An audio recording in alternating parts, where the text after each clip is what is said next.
Nice to meet you all. My name is Ronny Thunfjord, and I'm a partner for Pulseway here in Scandinavia. I'm located in Sweden.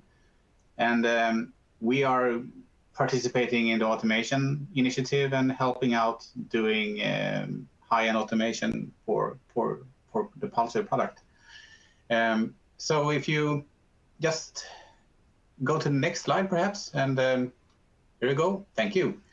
So the whole idea here is pretty much to show off some new features we're going to introduce and new actually new workflow actions. And we're going to revisit some of the things we have discussed before with the script and what you can do with scripting in general. And we have also added a couple of things that are in interest for Linux and Mac users regarding scripting as well. Very interesting. But we're going to start with introducing the new features in workflows, right? So I'm going to just go with sharing my screen here. Okay. And just give me a go if everything looks good. Okay, so before you do that, Ronny, we have a few people saying that the link to the free scripts doesn't work. And that in private browsing mode, it comes up with an ad,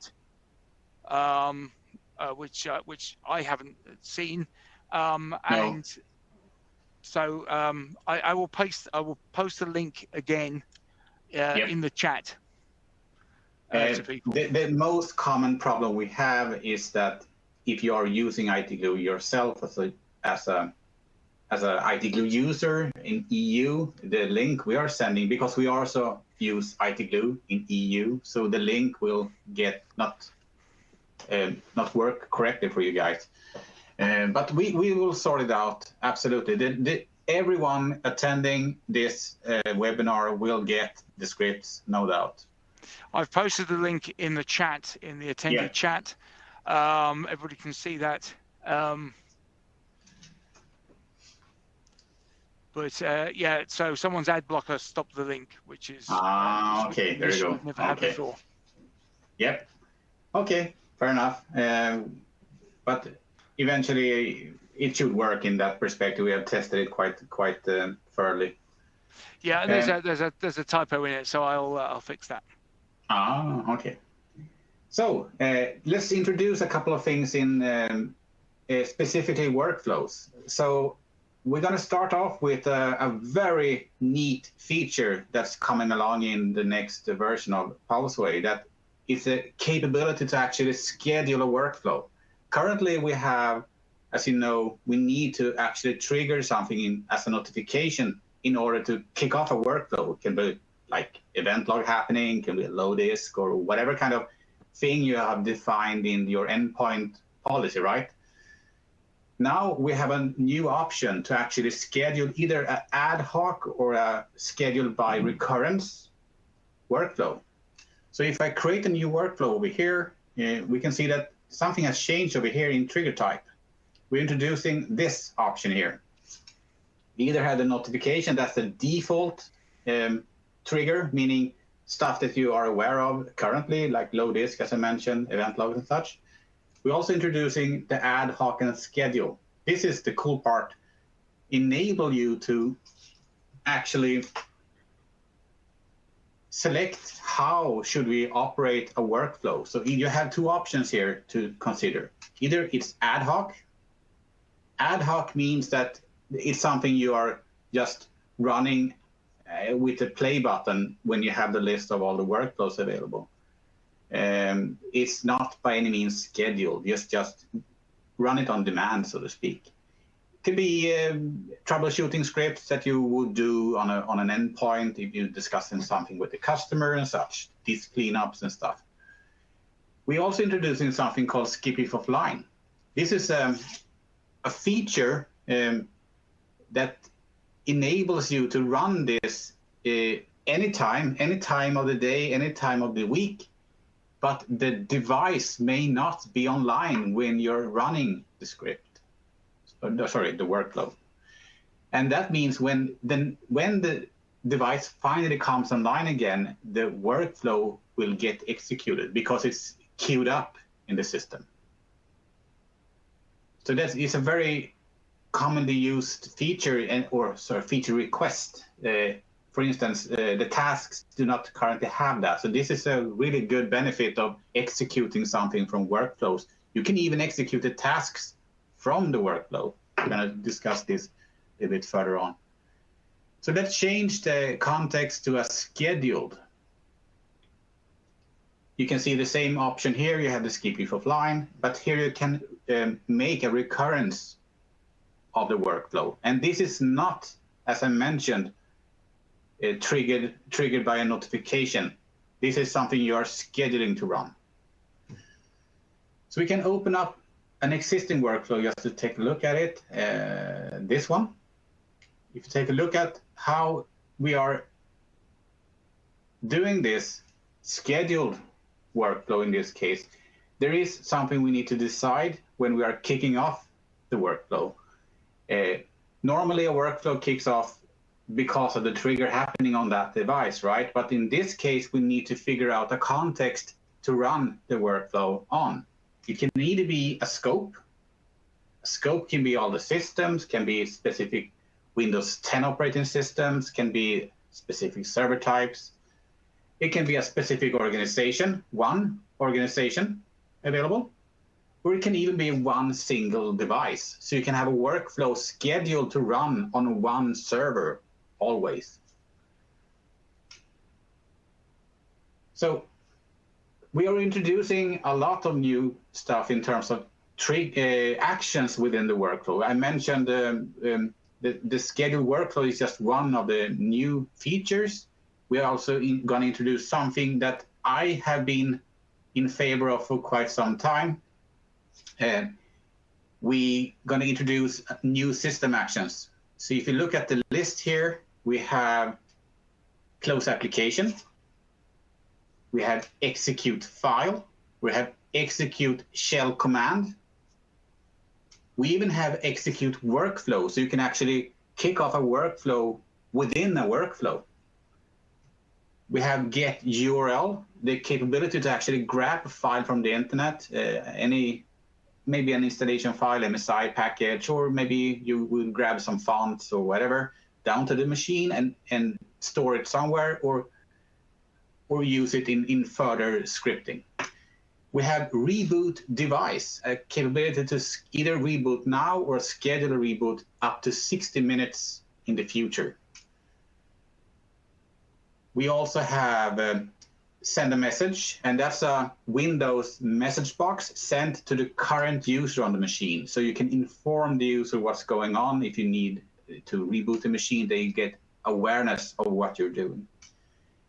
And we're also going to introduce workflow log, and that's going to be part of the whole log system that you are normally fond of, like having capability to log and report upon remote controls, stuff happening on the machine, on the system. Workflow log will be a new type of logging, so you can track and have more human readable information about what's happening in your workflow. We're going to utilize that when time goes along here with more workflows being templates in the system, so you can import those and so you understand more about what you can leverage from that. But let's go through all of these just actions one by one so you get a feel of what they can be used for. Right, Ronnie, sorry to say, yes. Before we go, I just had a couple of questions there, just to what we probably haven't made clear, that this is available in all that you're showing is available in Pulseway 9.2, which isn't on general availability yet. Correct. It will be available next week. Correct. All being well, we should see that. So, and then if you're on-prem, it'll be a few days after that. So yeah, you can't. Some people have been looking in their system already, and they can't see what Ronnie's showing yeah, them. I get it. Yeah. So be patient for a few more days. Oh yes. So yeah, exactly. So these are, as you can see, I'm logged on to a dev server, so that's actually not my own server. So point taken. I don't have these steps myself either in my own server, so you're aware. But let's go through the actions. One of the actions is the close application. And as you can see, we're introducing, I mentioned something that I strongly have recommended Pulseway to add this feature to run any given action as the logged in user. Why does it matter? Yeah, it's mattered because there are some things you need to do in the user context rather than the system. It can be a registry value addition, can be, in this case, closing an application from the user perspective. So we introduce the system and logged in user in several actions you can see here in the list coming along. So this is an example how to close an application. You just enter the path, and it will close the application as the current user.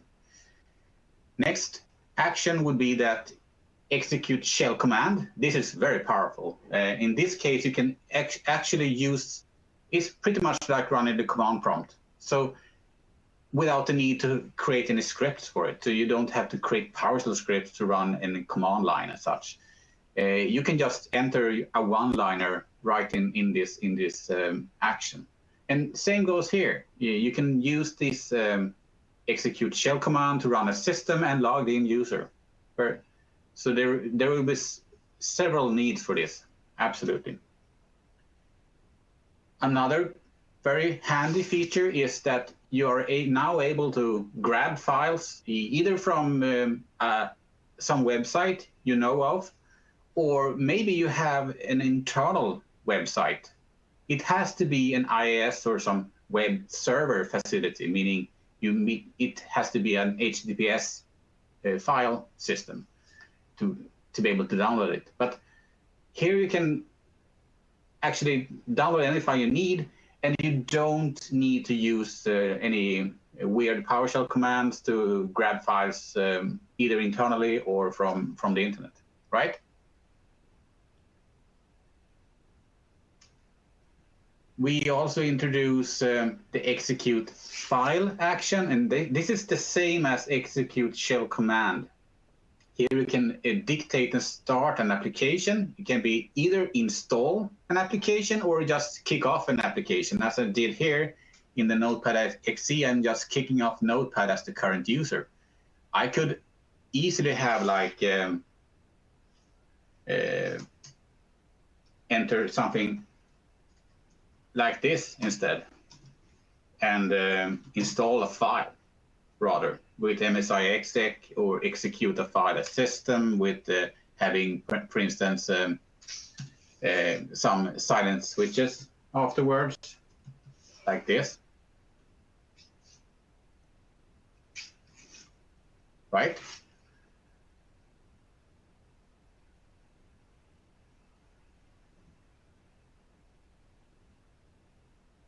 And reboot device. We have the capability to reboot a device on demand, either now instantly or in X minutes, up to 60 minutes. So you're able to schedule and automate these kind of things. And one typical trigger can be that you actually schedule a workflow for a single device or a specific type of scope with devices. This could be servers that you're targeting them to reboot within, let's say, 5 minutes or immediately, and have a scheduled workflow up and running. And that goes outside of the patch policy, because we introduced the capability to reboot within a patch policy. But this is something that can be a maintenance outside of the patch policy if you schedule a workflow like that.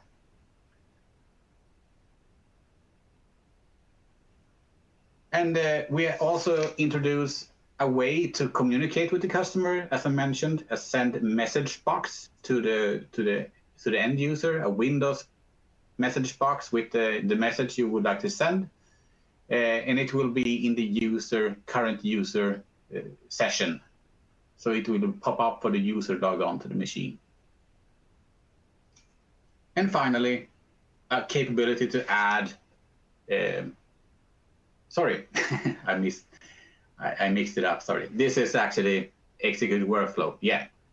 Executable workflow is the capability to actually run an existing active workflow within a workflow. So you're going to have all the available workflows listed that are active. So that's something very, very cool for you. So you can do a very neat and advanced automation if you want to, in that case. You could create functions for like clean disk space and stuff. You can call upon other workflows instead of having to reinvent the whole scope of the workflow within your existing workflow. So I would argue it would be you're able to create small functions for your favorite automation to be called upon. And finally, as I said, send a message. We also have one final step I didn't actually add here, but it's the workflow log. So the workflow log will just put a human readable information in the workflow log, so you know what's happening in your workflow while it's operating and doing its execution. So it's easier to track for you when you do a log investigation. Cool. That's actually the new features. You have scheduled workflows, ad hoc and scheduled. We have the reboot if offline. Execute if offline, meaning it executes the workflow when the device comes online again. Just wait for it, so to speak. Very efficient. And all the new actions I mentioned, eight new actions, give and take. That's going to be introduced in, did you say end of next week or a couple of weeks? Something like that, right? So it's not still there yet. It's due for 9.2, as Andy mentioned. Questions about this? I will happily answer it. Maybe we can jump to the Q&A session when we're done. So just log all the questions. We do our best to answer them while we are in the meeting, right? Yep, and if we have a lot of questions here already, so yep. So we'll move swift on to give us time to answer those. Yeah.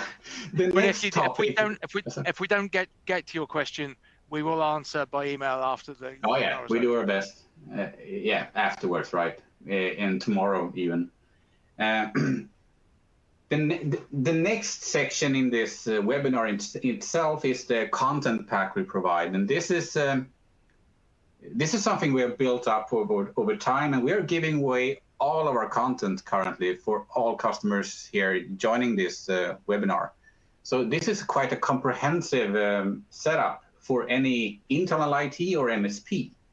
So I'm going to start with, once you have downloaded the whole pack, meaning the zip file that Andy has posted in the link, the zip file itself is going to contain a lot of stuff, meaning a lot of scripts, documentation, definitions, like custom fields definitions, tags, tasks, and such. These are all for you to set up in your system. So if you go to the README text file, you're going to get presented with this. This is quite easy. You have this link, the description of what we call fully managed workplace. It's a made up. If I were an MSP, this is how I would like to manage my customers. And you also have a very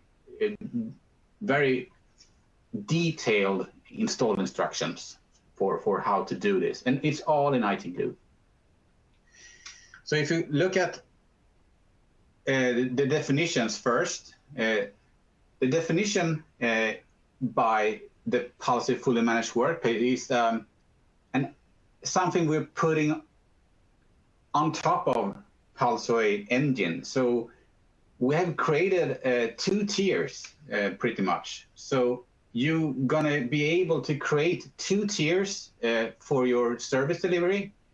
If you're an MSP, you can use those tiers in your own marketing needs, like low end, high end.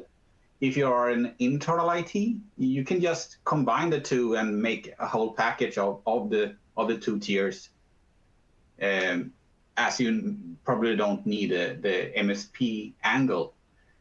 But this is what we are doing. We're investing quite a lot of time in doing heavy-duty auditing on the machines. So we are, based upon all the capabilities you have in custom fields, you can feed information from a script running on the machine back into a custom field. And this is very, very useful. And as you can see, we have gone crazy here in terms of how we are utilizing that. So all of these custom fields are for you to add in your system, and all of these custom fields you see have its script counterpart. So everything will be fed from a PowerShell script on a Windows machine, pretty much.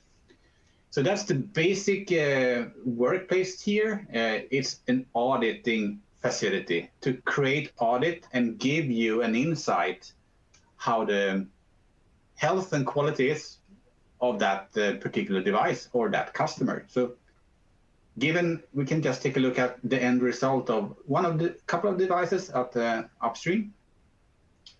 So any of these machines here have these, in this case, a task scheduled to run with a whole bunch of these auditing scripts in a row, just pushing in the new updated information in custom fields.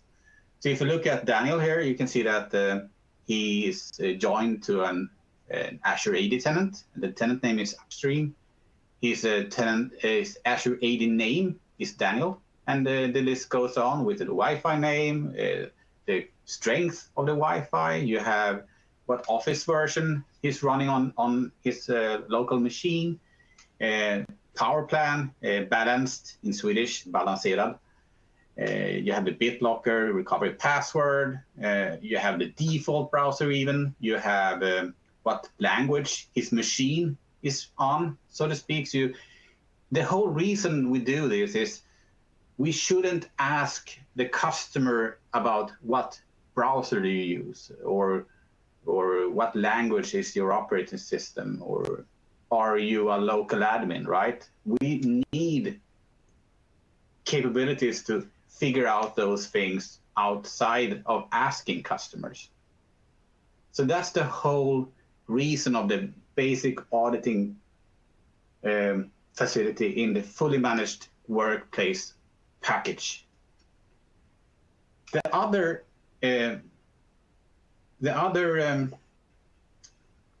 tier, so to speak, in the fully managed is, as the name gives away, manage more, right? So we are basically doing a lot of scripting. We are doing a lot of policy enforcements. We are doing tweaks for the Pulseway agent. I'm going to show what that means. And of course, we are leveraging the endpoint profiles policies to monitor the machines and such.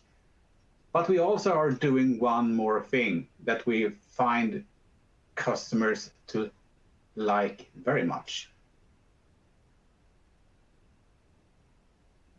That's a compliance test. And this is quite powerful.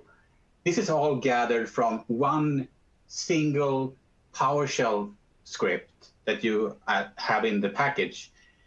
The reason we did this is because you have a management on the endpoints daily, weekly, monthly, depending on what you do. You would like to capture the machines not really keeping the quality high, so to speak. So you would like to capture the machines that are gliding off your so-called compliance you're setting up.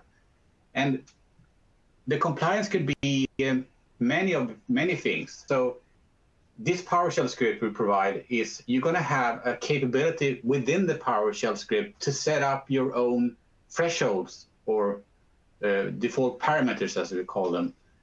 They are all suggested at the very beginning, so you can just change these to your own custom needs. I can take a couple of examples that how many patches do you allow be missing on the machine in terms of being security and critical patches?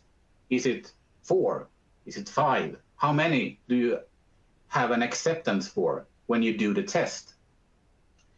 The uptime, how long uptime on a Windows computer is allowed to be when you do the compliance test. 14 days. If the machine has not been rebooted within 14 days, probably they need to do that, right? So you can track that and you get notified that a reboot is required. Even though nothing maybe are happening on the machine that requests a reboot, like an application install or patch, but just a plain reboot either way, just to keep the machine healthy. And everything here, you pretty much just set up your scope of compliance. You can either remove the test by a yes and no within the PowerShell script, or you can keep it as it is, as we are suggesting. Very neat here. You're looking at, for instance, do we allow the customer to use different kind of web browsers? We are suggesting 3 of them here, but you can easily just change that and maybe enforce the customers just to use the Chromium Edge. Who knows? It's up to you to decide. So please investigate that service description of the whole fully managed workplace setup. So the next thing is that we do have an install instruction, also a link available in the README text file you're going to get when you download. So this is easily to set up the whole package. It takes a couple of like 40 minutes or so, give and take, but it's a 40 minutes well spent because there is absolutely no need for you to do any scripting. You just copy paste everything right into the Pulseway script editor. So everything here is placed for you to just go through step by step. And this is something we give away to our Scandinavian customers, and they are doing this either by themselves or we support them. But most of the time, being a Pulseway customer, either new or seasoned, this should be quite easy task for you guys. And of course, we do have Andy and the guys here can answer any questions about it as well. So let's look at the content then. I mentioned we do all of these custom fields here, and there are a couple of things that are worth mentioning that are maybe not that common. We are looking at the battery health, meaning this laptop Daniel has 100%, or that means that his battery is new, meaning his laptop is quite new. So battery is degrading over time. So if you get a machine showing anything else than 100, that battery has been degraded. And my battery I had on my Dell machine was so bad, it was 24% of its original capacity. So I had to buy a new battery. I bought it in the summer, last summer. It was significantly, noticeable when I removed the power cord. My laptop couldn't stay on more than 5 minutes at top. So changing the battery and having this score when it goes under, for instance, 25, is a good facility for you guys to recognize that you may need to buy a new battery on that laptop.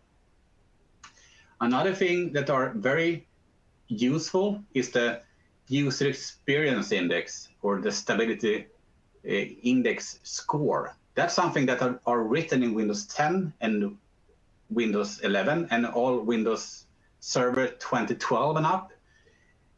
Every hour, on the hour, you get a score, a combined score with the quality of the machine for that hour. It could be event logs happening, could be different kind of errors and such. And the score is either 1 to 10, 10 being the best, okay, 0 being the worst. So in this case, I have my actual score when I did my audit from the script was 6.6. And I have an average score for 30 days. So we are capturing all the different kind of bi-hourly index scores for 30 days back and just split it and make an average score out of it. So you get a feeling of how was the quality over time. So you can see that 6.6 is my current score, and over time, 30 days, 7.2. So yeah, go figure. I don't think that machine is something to consider being bad by any means. But if you are having like an average score for 30 days below 4, then you should actually start considering looking at it, because that score is pretty bad over time.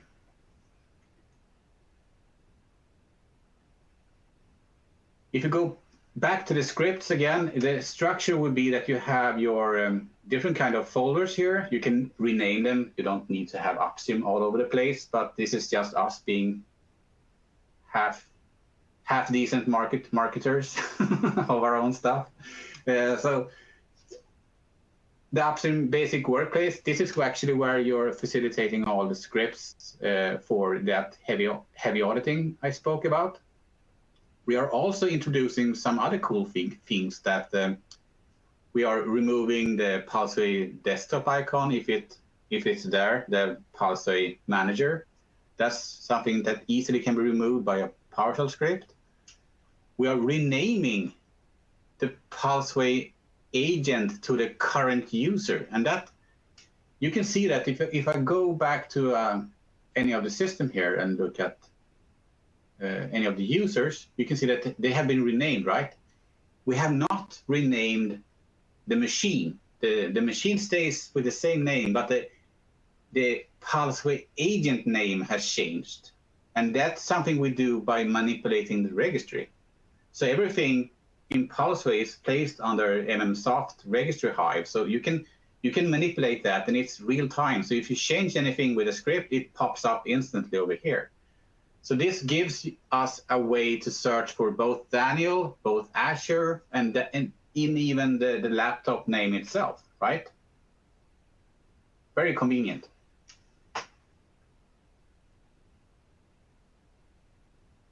And finally, if we speak about additions that manipulates the Pulseway agent behavior, we have set Pulseway manager password. This is also very neat.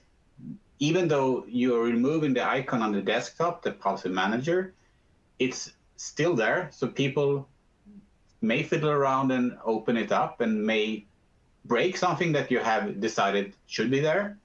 We can, in this case, push out a password. So you record a password on the machine by getting 2 register settings from that machine and push that out to all of your machines.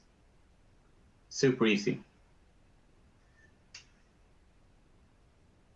Next tier we spoke about is the fully managed workplace, because the basic was simple auditing and some policy settings on the Pulseway agent in particular. The fully managed workplace is rather enforcing policies on the machine. So we have a lot of suggestions here how to enforce like decent, well-known policies on the machines that are in favor of your either security or compliance states.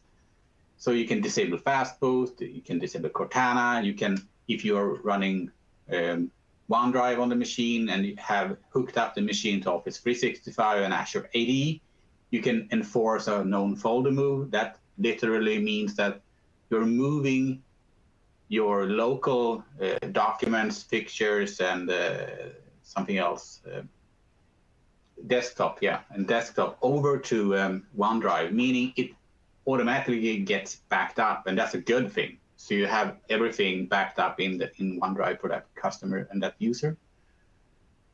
You can set the power plan and set active hours for the patching and such. So we do have a lot of enforceable policies in that perspective. You can even push out icons on the desktop and such if you would like to. You can replicate this example to push other applications out if you want to. And finally, I'm going to show the compliance test. I know we are getting a little bit late in time here, but I need to show you this, guys, because this is the crown jewel of everything, so to speak, in terms of how we automate stuff. We spoke about the script. I showed you guys the script, what it means to set up thresholds and settings. So if we just go and look at how a setting can be changed, it's super easy. Either you're looking at missing patches, either you have that test enabled or you don't. Yes and no. You can dictate and change the different kind of thresholds. If you accept, maybe you're only accepting 3 missing security and critical patches, off you go. You can extend this. Maybe you are allowing 10 days uptime, who knows? It's that easy. You don't have to do any more than just change all of these individual variables, pretty much. When that script is then run, executed in a task, the task is defined in our documentation. You can see here the fully managed workplace. When you run this fully managed workplace task, it will execute, do all the testing. If anything is out of miss in the compliance state, it will record that in a variable, and eventually at the very end of the script, it will write a custom Windows event log. That custom Windows event log we do capture in our endpoint policy. You also have endpoint policies within this package available. So if you look at this, for instance, you can see that at the very end, we are capturing this event log in that policy. The result will be that when we do our compliance tests, either it's once a week or once a month, you decide how often you would like to run this. We recommend once a month at the very end of the month. If you look at notifications, you're gonna find that for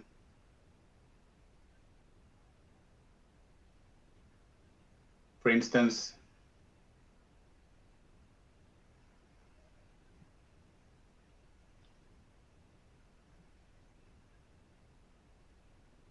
sorry, I'm just browsing around here to try to find any of my, there you go, thank you, there you have it, okay, cool. So this is the result of one of the compliance tests being failing. And as you can see here, the message for you is that, hey, we did a test, and in this case, the test failed on index score. We spoke about having below 4 being a bad thing for 30 days, and this is recognized and created a notification upon. If there would be multiple entries in the, there you go.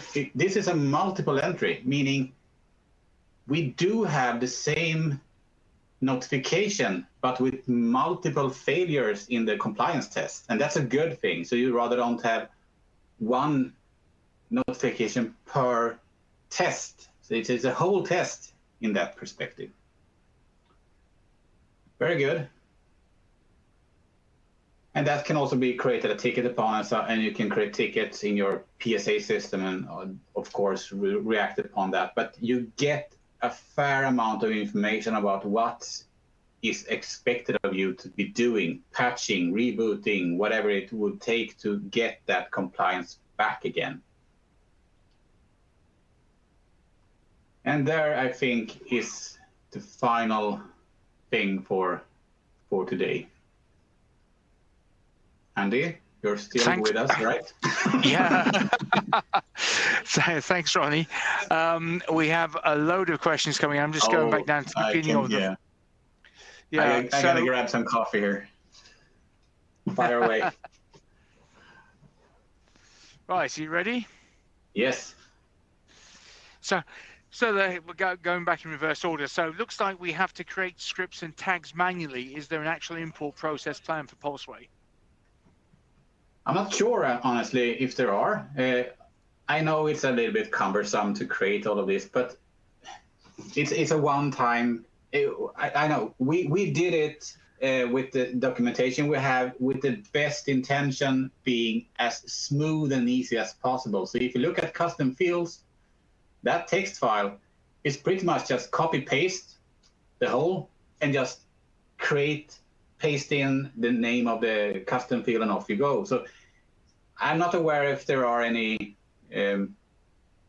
facilities of pushing this out, but surely many of these things can be part of the product, I would suspect. But yeah, I mean, many of these fields could be part of the product, I suspect. But we are not there yet, so to speak. It's nothing that we have decided from Upstream's point of view that we're going to participate in. But it goes, you can of course just copy and paste scripts in from other sources. Exactly, and that's if you just look at this. I mean, all the scripts we do have here are exactly for that purpose. Oh, there we go. So you can see the script is very neatly structured. So you copy everything, of course, paste it in to the script engine. But then again, you have all the necessary output fields, how to map that to the custom field and such. Everything is described within the script. So I argue it's a fairly easy way to import this. You don't have to invest time creating the stuff. That's already done. You don't only have to copy paste. Okay, and then Wayne has asked, can we disable the 2FA to look at scripts function? I have a secure office and don't need it, and 2FA is very annoying. This is a common issue. But I think we introduced that some time ago, didn't we? The 2FA. Yeah, in order to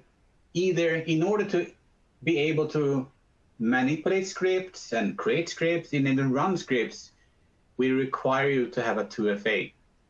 But you don't need to have, when I log on to my system, I authenticate myself with a 2FA when I log on to the system. Once logged on, I don't need to verify myself when I create any scripts whatsoever. Okay, so yeah, so maybe that would imply that there isn't 2FA on the overall account. Right. So we strongly recommend that you have MFA when you log on to the system. Isn't that even enforced nowadays, Andy? For new customers, perhaps. I think so. Yeah, it's been so long since I've put it on my account that I can't actually remember.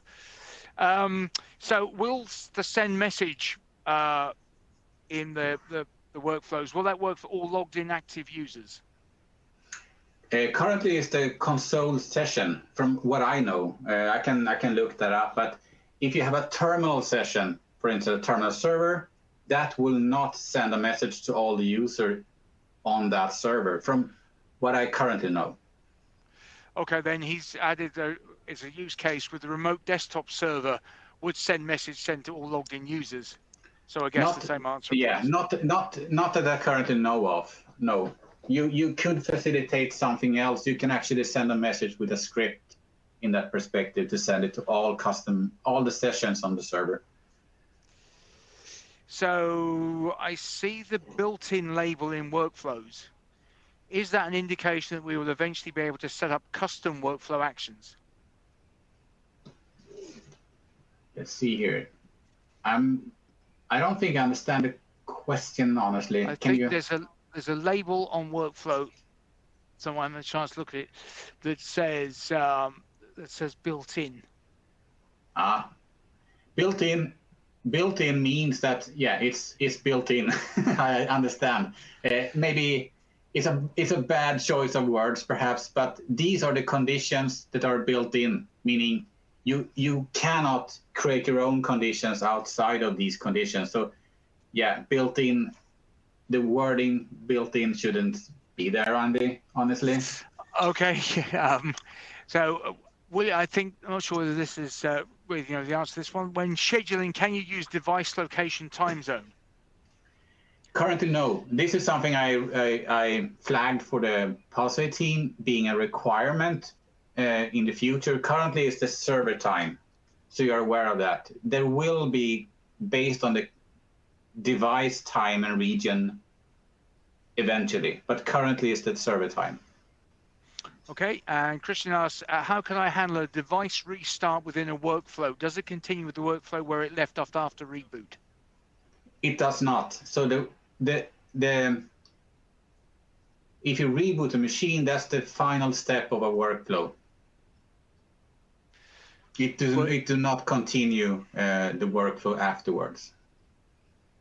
Okay, but can you have, could you have a workflow that that continues when it's back online? Yes. Or If you can even have a workflow as a trigger that when the system come back again, you have a trigger called when system goes online. So you can kick off a workflow when the system goes online again. So that's absolutely true. In fact, two people asked that question, or similar question. Honestly, I'm trying to figure out this as well. This is, I mean, I'm a user as well in the system, so I'm trying to figure out ways how to circumvent stuff. So this is good. Is there an assignable timeout for the system to return with possible notification if not? No, actually it's not. It's the whole base, from my understanding, is if you have a schedule, like a weekly schedule on something, like Wednesdays at a certain time, the system being offline will get that workflow triggered when it goes online the whole week until next Wednesday occur. Then the new schedule takes place. So it overrides the existing schedule. So you only have one schedule available until the next time it reschedules, if that's the term. Okay. Make sense? Yep. So Damon has asked a question on the execute shell option. Yes. I assume that's terminal and not PowerShell. Is yes. Is PowerShell an option? It's actually scope for the next iteration. This is not. It's not going to stop here. We're going to add more, or they are going to add more. Execute PowerShell is absolutely part of that. We figured out we can execute PowerShell in the command line by just evoking PowerShell.exe with either a one-liner afterwards. Like you can do that with the execute command line, but we will eventually have execute PowerShell as well. Okay. Again, absolutely. Again, two different people asked the same question. So for the get URL, does the target path support environment variables? Environment variables. Let's say you mean, okay, I get it. That you have like you set up like a global variable for a specific site or yeah. Yeah. No, it doesn't. And good point. I actually suggested we need to have that in two aspects. We need to have it in get URL, but we also need to have it in execute file with a command here. So you can have like a variable for maybe let's say it could be like a serial number or or license key that you have assigned to each of your organizations or sites. So absolutely, good point. That's great. So Damon has added, I think we're almost there. It says add random between X and Y minutes for reboot device in workflows. That way, not all servers are rebooting simultaneously. Good one. Good one. But I think we have that somewhere. I think. Yes, we do, but not in the workflow. I get what you mean. We do have in patch management under policies. We have an option here. If you can randomly kick off the update interval. And from my understanding, it's within 6 hours. I need to verify that by the Pulseway team, but there should be an information box telling you how the interval is calculated. But there you have it, Max. Okay, randomly 30 minutes. Okay, there you go. It's 30 minutes. Cool. There you have the answer. So that's the only way we can randomize. But I get what he means. It's a very neat feature that we can randomize within a time frame, like 5 minutes or 15 minutes, randomize the reboot on a massive amount of machines. That's awesome. Good feedback.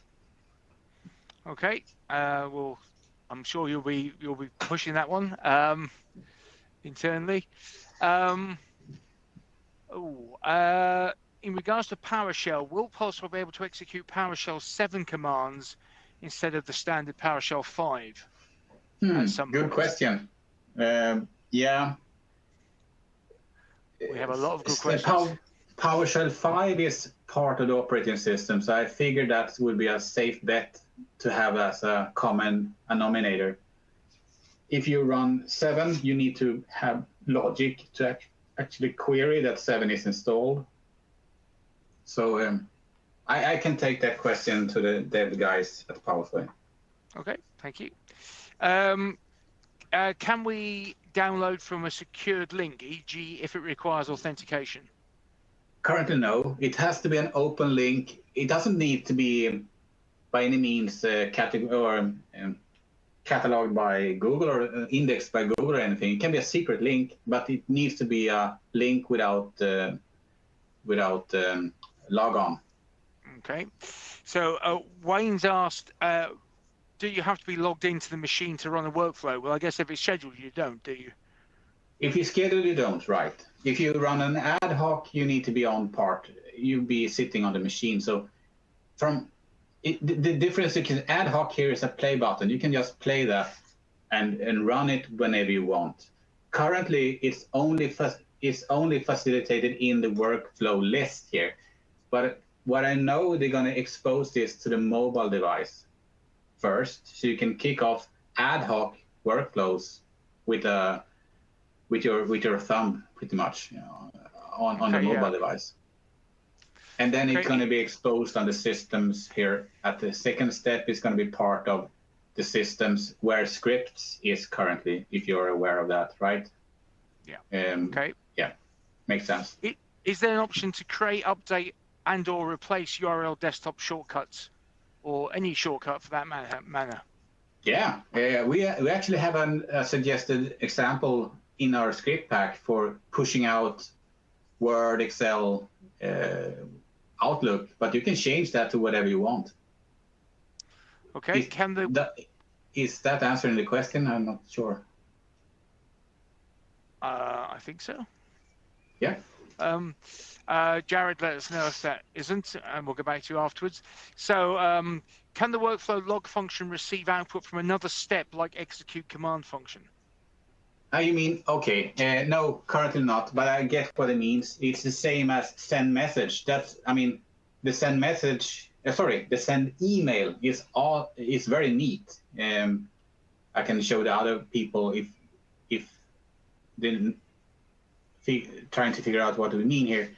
If the send email step in workflows, you can utilize variables from within the workflow or even from the global variables like organization sites and computer names and such. They are not exposed currently, not what I know, but it makes sense to have that, absolutely. Okay, I think you've answered this, but the way it's worded is it possible to execute a scheduled workflow when starting the device for endpoints powered off when the workflow has started? Yeah, if the device is offline once the schedule kicks off and it comes online again, then it will kick off when it comes online, right? Because we have the toggle set to just a moment. We can repeat it. This is a very important feature. Skip if offline. If the device, this is the default toggle. So it should be like this. We want it to kick off when the device come online again, right? Yep. Yeah. So absolutely. When the window is missed, meaning the device is offline once the schedule is executed, it will get that schedule when it comes online again. Very powerful. Okay, and one from when you were talking about the audit stuff, why this audit is not integrated by default? That's the question I ask myself when I see this. Yeah.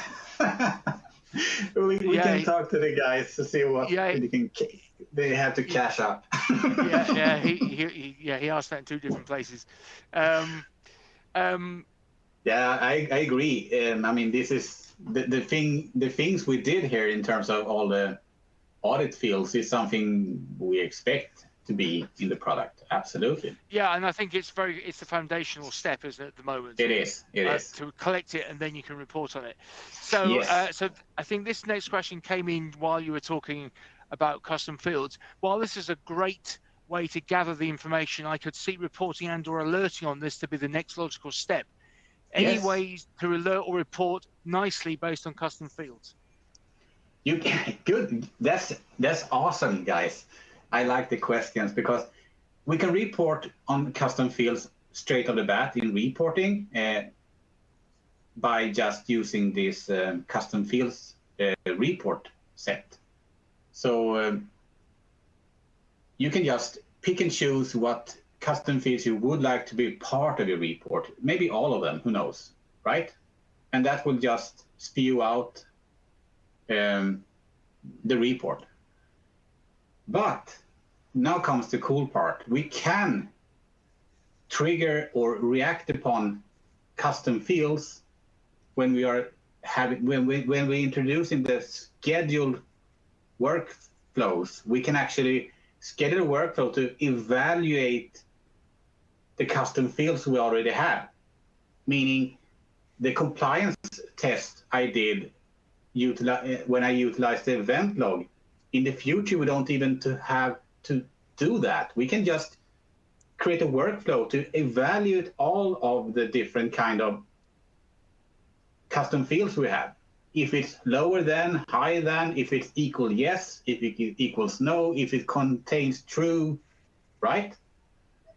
That's already available in the workflow in the current state, but the missing component we have is the scheduled workflow, right? So that would be awesome. Okay, and this is one. Can the audit data be exported to a common database format like CSV and sent via workflow to another server?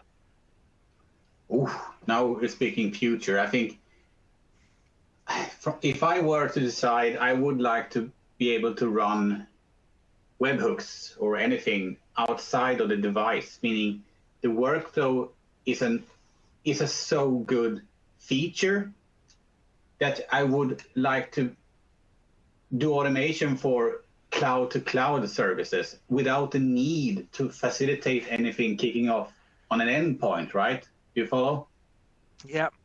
Yeah, that would be an awesome feature. I don't know the whereabouts of that, but that's my bet. So Carlos, if he's still online, I believe I heard that those will be available for us to test. Where can I add these to my environment? I think he's possibly talking about the scripts. So that link, and there's a link in the if you go scroll back to the attendee chat, because unfortunately the link on the console is damaged.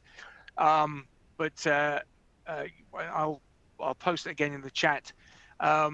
You can so you can get this in the pack. I know there were some issues getting some and was asked Andy, for. we could send it out again over an email to the whole crew, right? I will send it. I will actually. Yes, good point. I will add that. There will be an email going out in a couple of hours' time Yes. with the link, so you can use the same link that you used to watch us now. You can watch on demand back again if you want to replay some of what Ronnie's been saying. You can use that link. So we'll have an email to remind you of that, and I'll add the link into that email.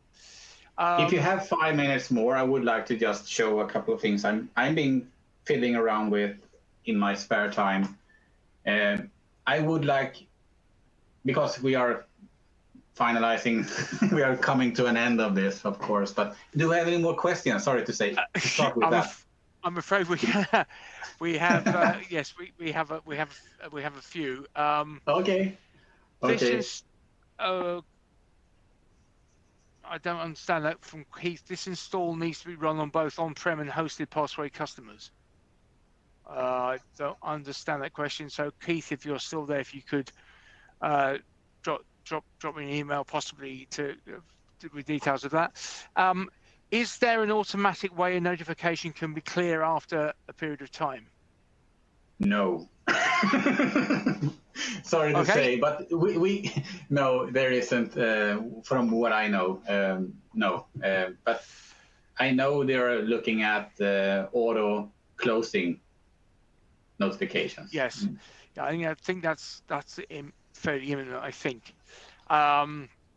Is there, and this is something close to your heart, Ronnie? Is there a repository of scripts in the works, such as a support channel, an IT glue link, or perhaps built-in forums within your Discord server? I think you have it already. That's the. I mean, you can pretty much grab any script available on GitHub or whatever in terms of if it's a PowerShell or shell command for Linux and such, and paste it in and run it. But the difference we have made it explicitly for Pulseway, meaning the documentation and everything is made for Pulseway.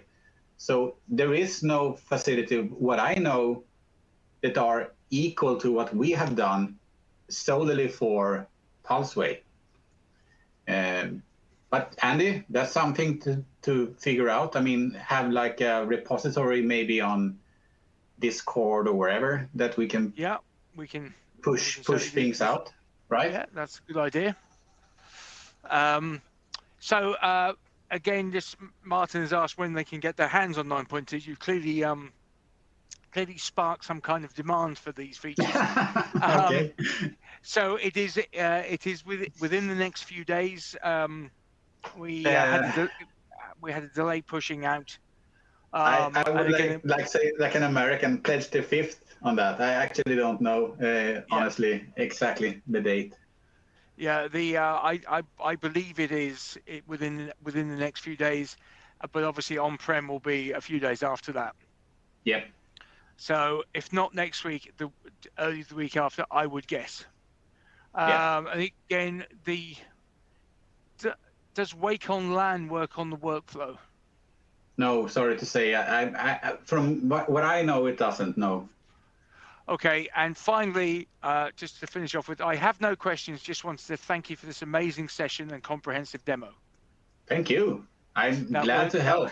The whole purpose of me doing this is to get you going with the inspiration. That's all. So we still have a lot of people online. So appreciate your time. So yeah, you want to show some. Yeah, I have two things I just want to show. I'm trying to get out there. Triggers, I know, is very important. One trigger in workflow is the agent checks in for the first time. Maybe most of you guys already know of it, but I can't tell how many times we have saved customers having this trigger, because anytime you're pushing out a new device, either from the Pulseway Active Directory push out, or even you have Intune perhaps, and you're pushing out the Pulseway agent from there. Once it checks in the first time, you can do pretty cool things. So in this case, in this workflow, we are evaluating if the customer is a fully managed customer, and that's part of your fully managed content you got. It's actually a tag called fully managed workplace or fully managed server.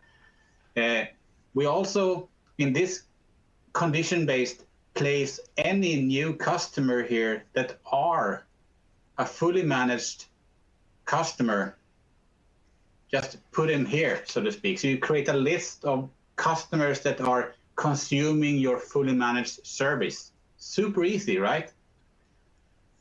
And if that condition is true, it goes on and look at if it's a Windows machine, Windows 10 or 11.